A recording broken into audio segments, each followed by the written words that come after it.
주 안에서 사랑하는 여러분, 살아계신 하나님께서 이 자리의 모든 분들에게 생명의 은혜를 내려주시기를 주의 이름으로 축원합니다. 하나님이 말씀하시는 그 말씀을 친히 성령께서 선포하시는 그 말씀을 듣기를 축원합니다. 빌립보서는 사도 바울이 빌립보 교회에 주는 편지죠. 그래서 우리가 1장 1절부터 11절에 해당하는 서론에 대해서 아주 간략하게 살폈습니다. 그리고 이제는 본문에 해당하는 사도 바울이 정말 이 교회에 하고 싶은 그 말에 대해서 이제 피력하고 있는 그 내용을 보기 시작하는 것입니다. 12절 보니까요, 형제들아 이렇게 사랑스럽게 교인들을 부르죠. 너희가 알기를 원하노라 이렇게 12절 마지막에는 기록하고 있는데요, 사도 바울이 즐겨 쓰는 표현입니다. 너희가 알기를 원하노라 이렇게. 이때는 언제 이런 표현을 쓰는가 보면요, 어떤 사실에 대해서 성도들이 오해에 빠질 위험이 있고 그것을 주의를 요할 때, 진리를 정말 사도 바울이 교회가 알기를 원할 때 이 표현을 많이 사용합니다. 너희가 모르지 않기를 원하노라, 알기를 원하노라 이렇게 하죠. 근데 그 내용이 뭔가 12절을 보시니까요, 내가 당한 일이 도리어 복음 전파에 진전이 된 줄을 너희가 알기를 원하노라 이렇게 얘기했습니다. 내가 당한 일, 13절에서 말하는 나의 매임, 시위대 안에 갇혀있는, 감옥에 갇혀있는 그 상황을 말하는 것이죠. 여러분, 먼저 우리가 사도 바울이 자신의 상황에 대한 그 말씀의 빛으로 해석하는 그 탁월한 사도 바울의 그 해석의 그 모습을 우리는 발견할 수 있습니다. 여러분, 말할 것도 없이 감옥에 갇혀 있는 것은 너무나도 어려운 일이죠. 그런데 우리에게 어려운 일이 닥쳤을 때 그 일의 배경이 어떠한가에 따라서 우리의 반응과 해석이 달라질 수가 있습니다. 어떤 건 좀 쉽고 어떤 건 좀 어려울 때가 있죠. 크게 두 가지로 구분할 수 있는데요, 베드로전서 2장 20절을 보시면 두 가지 그 어려움이 나옵니다. 우리 함께 읽어볼까요? 죄가 있어 매를 맞고 참으면 무슨 칭찬이 있으리요? 그러나 선을 행함으로 고난을 받고 참으면 이는 하나님 앞에 아름다우니라. 아멘. 그렇습니다. 첫 번째입니다. 죄가 있어 매를 맞는 상황이 있을 수 있죠. 그리고 두 번째는 그러나 선을 행하고 고난을 받는 상황이 있을 수 있다는 것입니다. 첫 번째 상황은 하나님 앞에 범죄했을 때, 그때 하나님께서 그것도 참 은혜로 주시는 징계가 있다는 말씀을 우리가 알고 있습니다. 누가 징계를 받죠? 히브리서 12장 6절을 보니까요, 주께서 사랑하시는 자에게 징계하시고 그가 받아들이시는 아들마다 채찍질 하심이라 했습니다. 그래서 그 영원하신 그 하나님께서 그 영혼 한 사람 한 사람 버리지 않으시는 은혜, 하나님의 거룩하심에 참여할 수 있도록 그를 징계하시고 돌이키시고 회개케 하시고 그 과정을 통하여 무한하신 하나님의 복과 사랑을 다시 깨달을 수 있도록 주신 은혜가 얼마나 큰지 모릅니다. 그때는 우리가 할 말이 없죠. 왜냐하면 내가 잘못한 걸 알기 때문에 어렵지 않습니다. 그냥 우리가 잘 견디기만 하면 되는 것이죠. 그런데 나이 어린 아이들도 그거 잘 아는 것 같아요. 아이들이 투정 부리고 짜증을 내면 그거 가만 내두면 안 됩니다, 여러분. 그때 짜증을 내는 게 뭐냐면 나를 좀 빨리 좀 혼내달라고 하는 메시지예요, 이게. 자기도 아는 게 이거에서 나를 좀 빨리 풀어줘서 평온함을 좀 찾게 해달라고 하는. 그래서 아이들 혼쭐을 내죠. 울고 불고 할 때 잘못한 거 알게 하고, 그래야 부모가 안아줄 수 있습니다.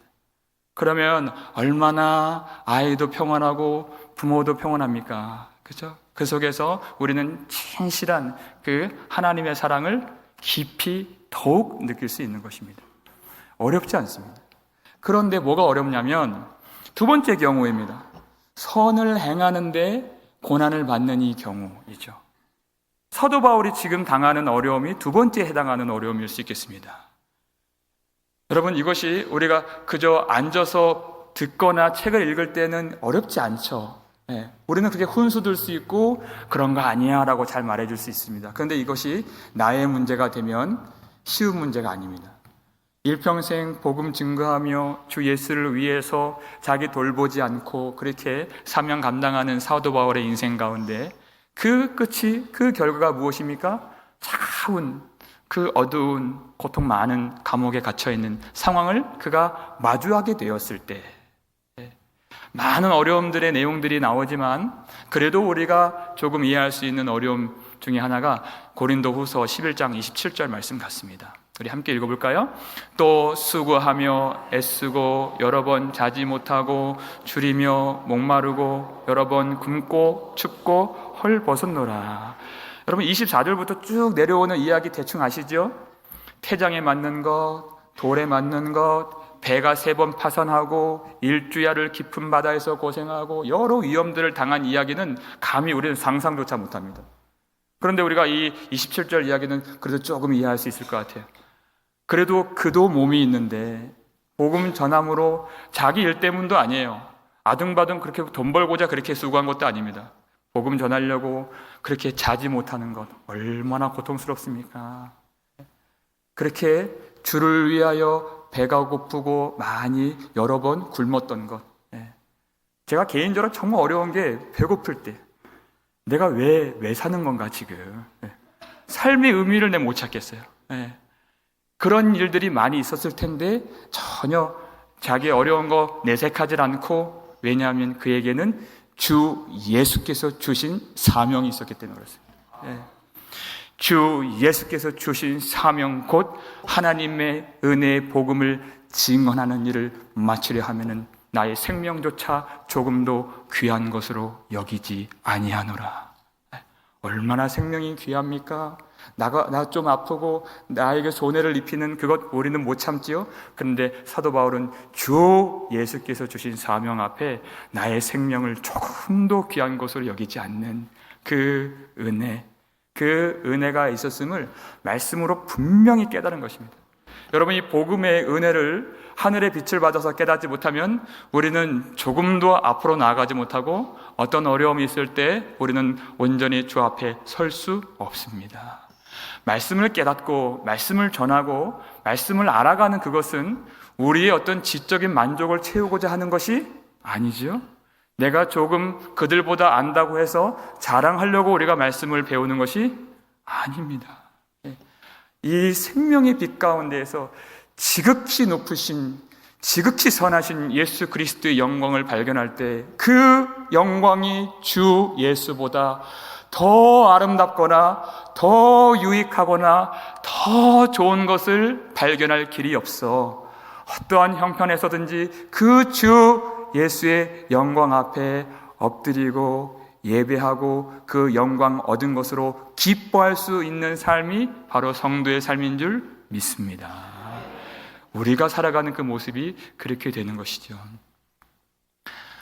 그런데 이 사도 바울의 그 인생 속에서 이 말씀을 정말 잘 깨달을 수 있었는데, 그렇기 때문에 이 말씀을 알지 못하면 우리는 어떻게 주를 위해 헌신하고 또 복음을 전하며 주의 영광을 위하여 우리가 당하는 이 어려움 속에서 어떻게 주님을 찬송할 수 있겠습니까? 심지어 그 진리를 깨닫지 못한 많은 사람들이 있었지만 성경의 기자들도 그것을 알지 못했던 때가 있다라고 솔직하게 증언하는 대목들이 많이 보입니다. 대표적으로 우리 수요일날 새벽 예배 때도 살폈지만 시편 73편 2절부터 5절 그리고 12절을 보시면 우리 함께 읽겠습니다. 나는 거의 넘어질 뻔하였고 나의 걸음이 미끄러질 뻔하였으니 이는 내가 악인의 형통함을 보고 오만한 자를 질투하였음이로다. 그들은 죽을 때에도 고통이 없고 그 힘이 강건하며 사람들이 당하는 고난이 그들에게는 없고 사람들이 당하는 재앙도 그들에게는 없나니 볼지어다 이들은 악인들이라도 항상 평안하고 재물은 더욱 불어나도다. 아삽의 시편입니다. 얼마나 어렵습니까? 거의 내가 미끄러질 뻔하였습니다. 내 걸음이 실족할 뻔했습니다. 내가 아는 하나님, 마음이 청결한 자들, 주님을 찾는 자들에게 언제나 선을 베푸시고 그들을 도우시는 하나님인 줄 알았는데 세상을 보니까요, 악인들이 너무 많아요. 세상 보니까 그 악인들이 더 잘 살아요. 그들이 너무 건강해요. 어떻게 되는가 보자. 하나님이 반드시 심판하시겠지 하고 보았는데 죽을 때에도 건강했다 그랬어요. 그 너무 어렵습니다. 나는 항상 전전긍긍하고 오늘 하루 어떻게 먹고 살까 걱정하고 염려하고 불안해하는데 악인들은 항상 마음이 평안하다 그랬어요. 그리고 그들의 재물은 더욱 불어나도다. 마음이 너무 어렵죠. 이제까지 헌신했던 거, 이제까지 예배했던 거, 이제까지 주님을 찾았던 거, 이제까지 범죄하지 않으려고 아등바등했던 것들이 참 후회가 되는 대목이라고 지금 시편 기자가 고백을 하고 있습니다. 13절 한번 보시죠. 함께 읽을까요? 내가 내 마음을 깨끗하게 하며 내 손을 씻어 무죄하다 한 것이 실로 헛되도다. 이제까지 드렸던 모든 예배와 헌신, 그 선한 마음과 정결하게 살려고 했던 애씀들이 정말 부질없고 헛되고 후회가 된다고 말할 정도로 얼마나 마음이 낙심이 됩니까? 결국 하나님이 이 아삽을 깨닫게 해주셨습니다. 그런데 이 아삽 이 중간의 고백이 우리의 고백일 수가 있습니다. 우리가 처음 예수를 믿고 신앙을 가질 때 온전한 믿음으로 다 알고 온 것은 아니죠. 우리는 무엇인가를 바라고 주님을 찾고 나왔습니다. 우리가 기대한 바가 있고 우리의 소원이 있고 우리의 소망이 있었습니다. 내가 정말 그 바라는 것들이 있는데, 그런데 여러분, 신앙 생활이라 하는 것은 내가 바라는 그 지점과 하나님이 우리를 통해서 이루고자 하시는 하나님의 선, 그것이 각자 다른 지점에서 시작이 되었을지라도 하늘로부터 은혜를 내려주시고 주 예수의 영광의 빛을 받도록 하실 때 그 나의 생각들이 지워지고 부정되고 하나님의 선으로 더 가까이 나아갈 수 있는 그런 하나님의 은총을 받은 사람들이 사는 삶을 성도의 신앙생활이라 하는 것입니다. 우리가 바랬던 것이 있었지만 그 모든 것들이 사실상 의미 없는 것이며 하나님께서 이루고자 하시는 그 하나님 나라, 주 예수의 그 복음을 이루기 위해서 우리를 불러주신 그 은혜만 우리 속에 담긴 것이죠. 그런데요, 이것이 우리 안에서 깨달아지지 못할 때 참 우리 인생이 어렵습니다. 우리가 이것을 잘 모르면 우리의 예배 후에 어떤 좋은 것을 받기를 원하는, 우리의 헌신 후에 내가 생각한 어떤 보상과 대가가 임하길 원하는 그런 연약한 모습들이 있기 때문에 그렇습니다. 부득불 제가 그렇습니다. 제가 특별히 주말쯤 되면은 참 정신없이 하루하루를 보내는데요. 금요일 같은 경우에는 한 4시쯤 일어나서 교회를 오죠. 그리고 예배 다 저녁 예배 마치고 기도회 마치고 또 어떤 그런 일 마치고 한 집에 돌아가면 한 11시쯤 됩니다. 한 19시간을 하루에 일한 거죠. 근데 그 19시간도 금요일 같은 경우는 집중을 해야 돼요. 그리고 공적인 기도회를 하고 또 개인적인 기도를 하고 하면 제 이 겉옷까지 다 젖을 정도로 축축해집니다. 보통은 제가 밥을 먹질 않고 집에 가서 요기를 하는데 그렇게 축축한 옷을 입고 피곤한 몸을 이끌고 집에 가면서 어떤 마음이 들까요? 빨리 이거 벗고 깨끗하게 씻고 맛있는 거 먹어야지, 이런 생각이 들어요. 라면 같은 거 말고 좀 이렇게 그래도 좀 이렇게 정성이 조금 담긴 그런 거 좀 먹고 싶은 생각이 듭니다. 네. 왜 그렇죠? 제가 스스로 수고를 했다고 생각했기 때문에 그런 마음이 드는 거예요. 네. 내가 생각하는 그 기대하는 바가 그날 밤에 채워지질 않고 만족되질 않으면 저는 마음이 참 섭섭합니다. 네. 마음이 어렵고 화가 날 때가 있습니다. 내가 이런 거 먹어야 되나? 19시간 일했는데 한 마음이 생기죠. 그런데 어떤 날은 전혀 달라요. 어떤 날일까요? 하나님이 은혜를 깊숙하게 주신 날이 있어요. 네. 그 은혜를 그 마음에 주시면 그 늦게 집에 돌아가도 굳이 자는 사람 안 깨웁니다. 그냥 있는 거 애들 먹다가 남은 과자 부스러기 먹고 찬밥 있으면 그냥 대충 꺼내서 그거 먹고 금요일 밤 11시 반에 끓여 먹는 라면이 얼마나 맛있는지 몰라요. 네. 주일 저녁에 먹는 그 라면이 얼마나 맛있는지 몰라요. 네. 왜 그렇습니까? 우리 안에 은혜가 있기 때문에 그저 하나님이 나 불러주시고 하나님이 나를 통해서 말씀 전해주시고 또 이렇게 강팍한 마음 기도하게 해주시고 그렇게 섬기게 해주신 그 은혜가 너무 감사해서 도무지 그날 밤에도 하나님 앞에 예배를 드리지 않을 수 없는 그 마음의 제사로 주님을 찾게 하나님이 만들어주신다. 네. 우리는 정말 은혜가 필요합니다, 여러분. 사도 바울이 그 고백했죠. 고린도전서 15장 10절 말씀입니다. 그러나 우리 함께 읽겠습니다. 그러나 내가 나 된 것은 하나님의 은혜로 된 것이니 내게 주신 그의 은혜가 헛되지 아니하여 내가 모든 사도보다 더 많이 수고하였으나 내가 한 것이 아니요 오직 나와 함께 하신 하나님의 은혜로라. 아멘, 아멘. 나의 수고 하나도 기억되지 않고 나의 헌신 하나도 없이 오직 나와 함께 하는 하나님의 은혜, 하늘에 속한 모든 신령한 복을 예수 그리스도 안에서 이미 우리에게 주신 그 은혜로 주님 섬기고 은혜로 복음을 전하고 은혜로 사는 삶이 얼마나 영광스러운 줄 모릅니다. 사도 바울은 자기 힘든 것, 감옥살이 하는 것 전혀 그것 때문에 힘들다 말하지 않고 오직 주의 복음이 이 일로 말미암아 더 진보를 이루고 전진한다는 그 사실 때문에 기뻐한다는 그 소식을 지금 빌립보 교인들에게 주고 있는 것입니다. 그야말로 그런즉 이제는 내가 사는 것이 아니요 오직 내 안에 예수께서 사신 것이라. 그의 삶이 되었기 때문에 그는 자기를 돌보지 않고 오직 복음의 영광이 나타나는 그것으로만 기뻐할 수 있었던 것이죠. 자기 안에서는 자기 상황에 대한 그 모든 일들을 말씀의 빛으로 해석할 수 있는 탁월한 하늘의 지혜가 있었습니다. 자기는 문제가 없어요. 그런데 이 편지라고 하는 것은 목적이 있다 그랬죠. 이것을 너희가 알기를 원하노라. 그 목적으로 이 편지를 보낸 것입니다.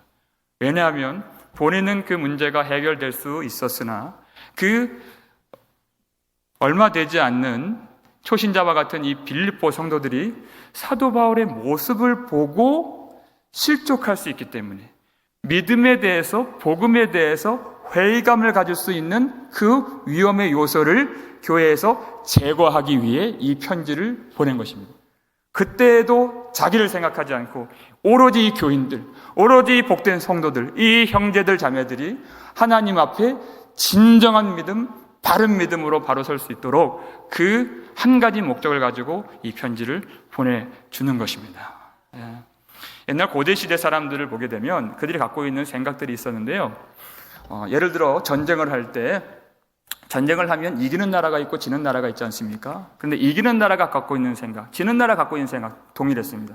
그 이기는 나라를 수호하는 신이 그 지는 나라를 지키는 신보다 강했기 때문에 이 전쟁에서 이겼다라고 생각했다는 것이에요.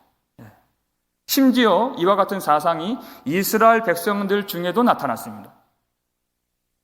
그 바벨론 사람들에게 폐허가 되고 이제 그 포로로 끌려가는 그때 여호와보다 바벨론의 신 마르둑이 더 강해서 이런 일이 벌어졌다고 생각하는 사람들 앞에서 이사야는 59장 1절에서 이렇게 얘기하죠. 여호와의 손이 짧아 구원치 못하심도 아니요 귀가 둔하여 듣지 못하심도 아니라 이렇게 얘기했습니다. 하나님은 능력이 없는 신이 아니라 오직 유일하신 하나님, 살아계신 하나님. 예레미야가 에스겔이 그렇게 선포를 했습니다. 하물며 이 마게도냐 땅, 그리스 땅에 있는 이 빌립보 교인들이 어떤 사상을 가졌겠습니까? 특별히 그 빌립보 땅은 로마 황제를 큐리우스, 주라 그렇게 섬기는 황제 숭배 사상이 있었던 제2의 로마 같은 도시라고 그랬죠.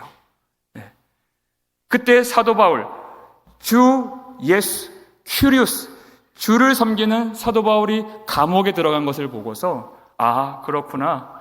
로마 황제 큐리우스, 그 가이사보다 복음에 나오는 주 큐리우스, 예수가 더 열등하고 더 힘이 없고 약한 그런 주구나 라고 하는 오해를 가질 수 있는 충분히 다분한 그런 상황이 맞닥뜨려 있는 것입니다.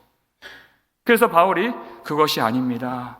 우리 주 예수께서 이 일을 통하여 하나님의 나라의 복음을 더 확장시키는 일로 삼으셨습니다라고 가르쳐주고 있는 것입니다. 그래서 내가 기뻐합니다라고 얘기합니다. 그에 대한 근거가 분명히 있죠. 오늘 본문 13절입니다. 13절 함께 읽어볼까요? 이러므로 나의 매임이 그리스도 안에서 모든 시대 안과 그 밖의 모든 사람에게 나타났으니 이렇게 얘기를 합니다. 나의 매임이 그리스도 안에서 이 시대 안팎으로 나타났다는 얘기죠. 사도 바울은 이제까지 자유로운 몸으로 이곳저곳 거침없이 담대하게 복음 전함으로 교회를 세웠던 인물입니다. 그런데 이제는 감옥에 갇혀 있는 상황을 마주하게 된 것이죠. 그런데 이 감옥이 특별히 시위대 감옥이라고 얘기를 합니다. 프라이토리온이라고 하는 이 헬라어 단어인데요. 이 시위대는 로마 군대 중에서 특별히 로마 황제의 그 가장 가까이에서 로마 황제를 지키는 근위대를 얘기하는 것입니다. 천년의 영화를 구가했던 그 로마 군대가 얼마나 강력한 군대입니까? 그 중에서도 로마 황제를 지키는 정예 부대가 이 시위대입니다. 이 시위대를 갇혀있는 바울이 사람들이 볼 때에는 죄수의 신분으로 감옥에 갇혀있지만 하나님께서 사람을 낚는 어부로 부르신 바울의 입장에서는 이 시대 안에 있는 사람이나 밖에 있는 사람이나 다 하나님의 복음의 그물에 걸린 복된 사람으로 보인다는 것이에요. 이 일로 말미암아 복음의 확장이 나타날 수 있도록 하나님이 보내신 선물 같은 자리라고 그가 고백을 하고 있는 것입니다. 그래서 모든 사람에게 나타났으니라고 하는 이 단어는 한글로는 조금 의미가 약해요. 근데 NIV나 이런 성경 보면 분명히 나타났으니 이런 단어가 나옵니다. 특별히 베일에 가려진 어떤 것들이 하나님께서 드러나게 하시는 그때 많이 사용되는 단어죠. 이를테면 여러분, 감옥이란 어떤 곳입니까? 참 슬픔이 있는 곳이고 어떨 때는 원통함이 있는 곳이고 억울하게 끌려온 사람도 있을 것이고 원통함을 다 풀지 못해서 자기보다 약한 사람들 강포하게 압제하고 억누르고 또 구타하고 하는 그런 참 이 슬픔의 소리, 한맺힌 소리, 고통의 소리, 그 모든 외로움의 소리가 가득하게 나타나는 것이 감옥 아니겠습니까? 그런데 이 시대 안팎에 있는 사람들이 너무 희한한 장면을 보는 것이에요. 사도 바울을 보니까 전혀 그런 그 슬픔과 고통과 그 애환과 그 억울함이 묻어나지 않는, 사도행전 16장 25절 보니까 사도 바울이 실제 감옥에 갇혔던 사건이 있었죠?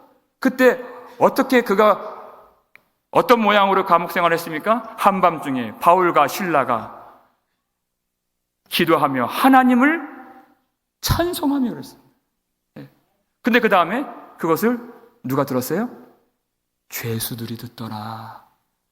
간수장이 알았습니다. 그것을.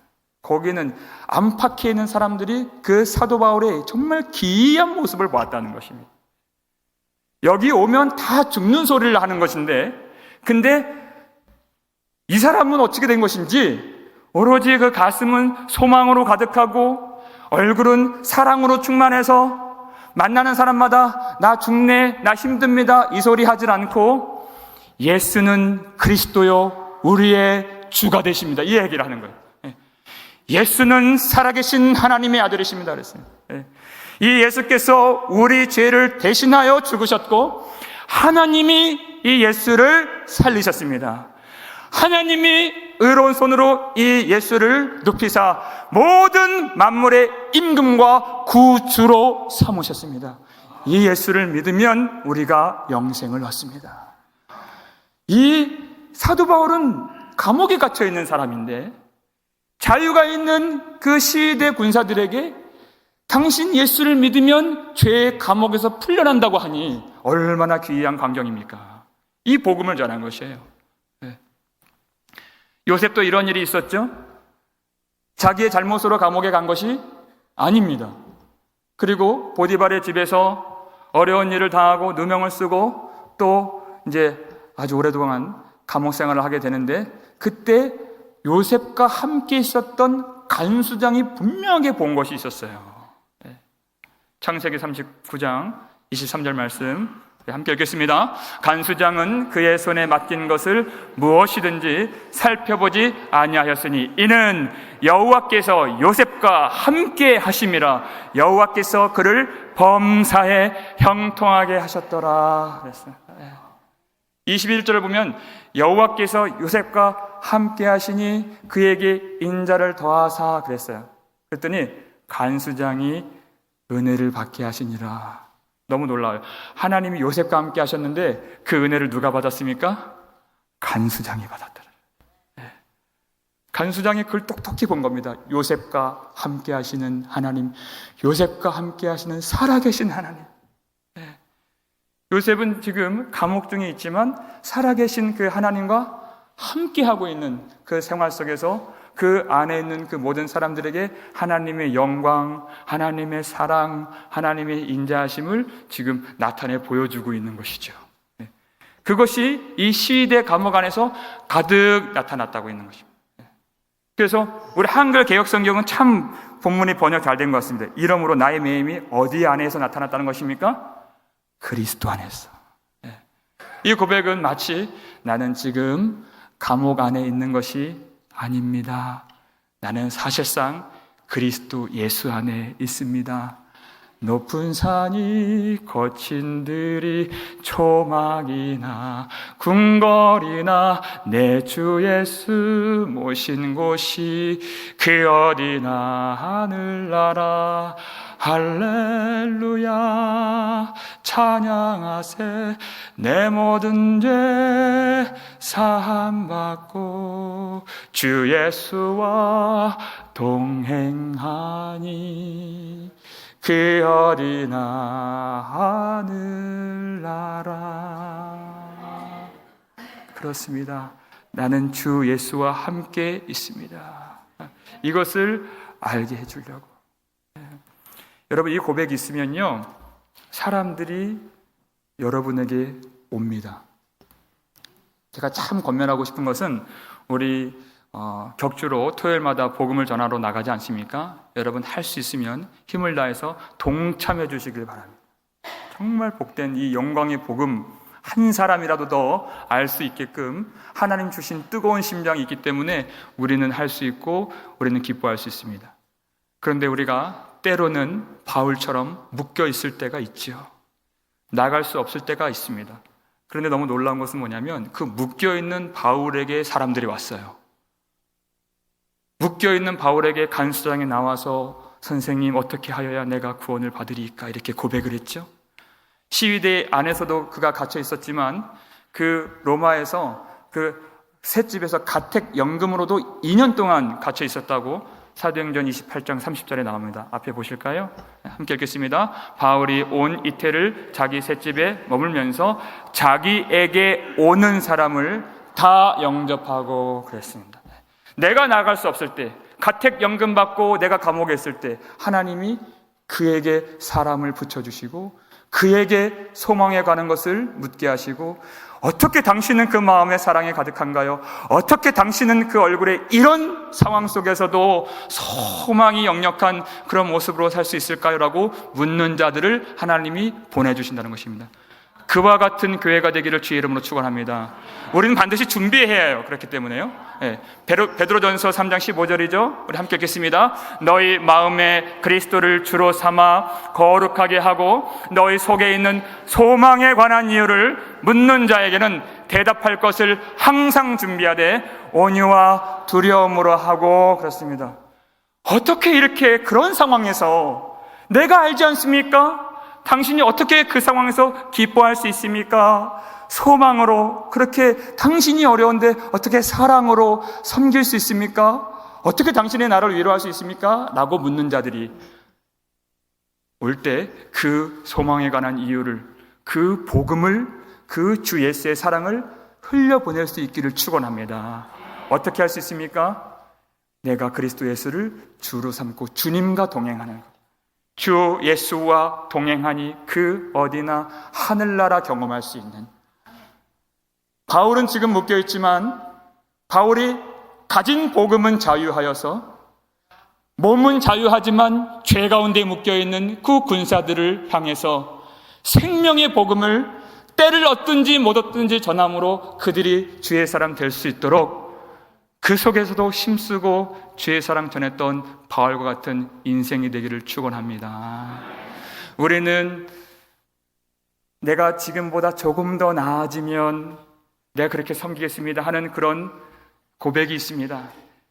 내가 한 단계 더 나아지면, 지금은 하나님 부끄럽습니다. 지금 모습은 하나님 앞에 그리고 교회 앞에 복음에 누가 되고 영광을 가릴까 참 조심스럽습니다. 그러면서 헌신의 기회를 우리가 늦출 때가 있어요. 아닙니다, 여러분. 복음은 복음 자체로 역사하는 줄 믿으시길 바랍니다. 우리가 참 묶여있는 듯한 그 삶을 살 때가 많이 있습니다. 몸이 약할 때, 그렇죠. 몸이 내가 예상하지 못했던 질병을 가질 때 참 묶여있는 것 같은, 매인 것 같은 참 어려움을 경험합니다. 지금 같은 현대사회에서는 돈이 없을 때 참 자유를 얻지 못하고 묶여있는 것 같은, 친구 하나 자유롭게 만나지 못하는 내 형편을 좀 숨기고 싶고 어떻게 할 수 없는 그런 막힌 상황을 만나기도 합니다. 태어날 때부터 그럴 수도 있고 어떤 사고를 당해서도 그럴 수 있는데 우리 몸에 장애를 입게 되거나 참 어려움에 처하게 될 때 그때 감옥에 갇힌 것 같이 묶여있는 듯한 생활을 우리가 마주할 때도 있습니다. 그때 우리 인생이 망한 것처럼 느껴지고 내가 이렇게 썩는구나 생각이 되고 내 인생이 그렇게 다른 사람보다 퇴보하는구나 이렇게 생각될 때도 있지만 바울은 그렇지 않았습니다. 왜냐하면 복음은 나의 형편이나 나의 능력에 달린 것이 아니라 오직 살아계신 하나님께서 선포하시는 능력의 복음인 줄 알았기 때문에 그렇습니다. 그는 묶여있고 그는 매여있지만 복음은 승리하고 그러나 복음은 이긴다는 사실을 그가 분명히 알았습니다. 지금보다 더 어려울 수 있습니다. 하지만 그럼에도 불구하고 하나님 은혜 장중에 붙들린 교회는 반드시 승리할 줄 믿습니다. 이 복음이 반드시 이기는 줄 믿습니다. 나는 더 쇠하여질지라도 세례 요한의 고백처럼 오직 예수 그리스도만이 흥하시고 예수 그리스도의 영광만 나타나도록 하나님이 역사해 주실 줄 믿습니다. 바울이 그렇게 담대하게 감사함으로 이 고백을 할 수 있었던 가장 중요한 마지막 이유는 14절입니다. 우리 14절 마지막으로 함께 읽고 마치겠습니다. 형제 중 다수가 나의 매임으로 말미암아 주 안에서 신뢰함으로 겁없이 하나님의 말씀을 더욱 담대히 전하게 되었느니라 그랬습니다. 그의 마음 가운데 기우가 있었죠. 내 모습을 보고 혹시나 사람들이 그 회의감을 갖지 않을까 그런 염려도 있었습니다. 그런데 오히려 그의 메인 것을 보고 형제 중 다수, 사도 바울이 세웠던 많은 교회의 형제들, 성도들이 일어나서 그 바울의 메인 것을 보고 도리어 힘을 얻고 겁없이 하나님의 말씀을 계속하여 담대히 전할 수 있는 것을 그가 보았다는 것입니다. 그렇기 때문에 빌립보 교회 성도들도 용기를 내어서 담대하게 복음을 전하도록 이 편지를 쓴 것입니다.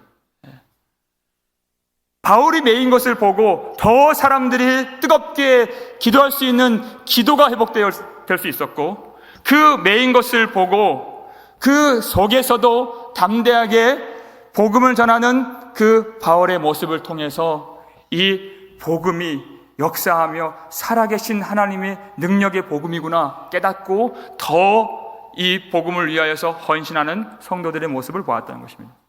무엇보다도 이 바울의 모습에서 부인할 수 없는 우리 구주 예수의 모습, 우리가 사랑하고 우리 모두가 그리워하는 그 주의 모습, 그 앞에 있는 하나님의 영광과 기쁨을 위하여 십자가를 개의치 아니하시고 십자가를 부끄러워하지 않으시고 참으신 믿음의 주요 또 온전하게 하시는 이이신 우리 구주 예수 그리스도, 그 예수의 심장이 바울 속에 있고 예수의 모습이 바울 속에서 투영됨으로 그 성도들이 더 힘을 내어서 예수의 임재 앞에서 주의 복음을 전할 수 있었습니다.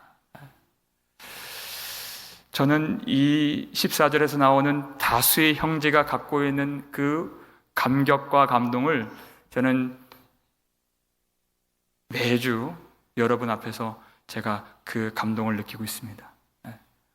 분명히 저분이, 분명히 저 성도가 어떤 매임 가운데 어떤 어려움 속에 있는 줄 내가 아는데 저렇게 기뻐하고 저렇게 주님을 섬기고 저렇게 주의 복음을 전하고자 그렇게 하나님 앞에 살아가는구나 하는 그 모습을 보고 제가 날마다 힘을 얻습니다. 여러분, 제가 하나님의 임재를 어느 순간 어디에서 경험할까요? 많은 순간 여러분 속에 있는 소망, 여러분 속에 있는 사랑, 여러분 속에 있는 그 눈물, 그리고 여러분의 그 기도, 그리고 여러분의 그 헌신과 섬김을 통해서 제가 하나님 살아계심을 날마다 보고 있어 이 말씀을 오늘도 전할 수 있는 것입니다. 내가 저분의 그 고통을 아는데, 저분의 눈물을 아는데, 저분의 메인 것과 저분의 가난과 저분의 상실과 저분의 상처와 저분의 아픔을 아는데 저렇게 아무 일 없는 것처럼 하나님을 찬양하고 예배하고 주님을 참 아름답게 섬기는구나. 제가 지난주 특별히 그 찬양제 할 때 1시간 내내 제가 눈물을 흘렸습니다. 주체할 수 없는 그 감동이 밀려와서 저렇게 내가 아는 저 분이 하나님을 저렇게 사랑하는구나. 제가 특별히 우리 8여선교회 우리 권사님들 예배 드리시는 모습만 봐도 얼마나 감동이 되는지 모릅니다. 우리 가장 나이 어리다 할 수 있는 3.5 선교회 우리 성도님들 그저 숨 쉬고 교회에서 왔다 갔다 돌아다니시는 것만 봐도 얼마나 감동이 되는지 모릅니다. 모든 갓난아이부터 어른에 이르기까지 의도치 않아도 그 속에 품은 믿음, 주를 향한 소망, 그 어떤 이가 가진 주를 향한 그 기쁨이 다른 이에게 확신으로 차오르게 될 줄 믿습니다.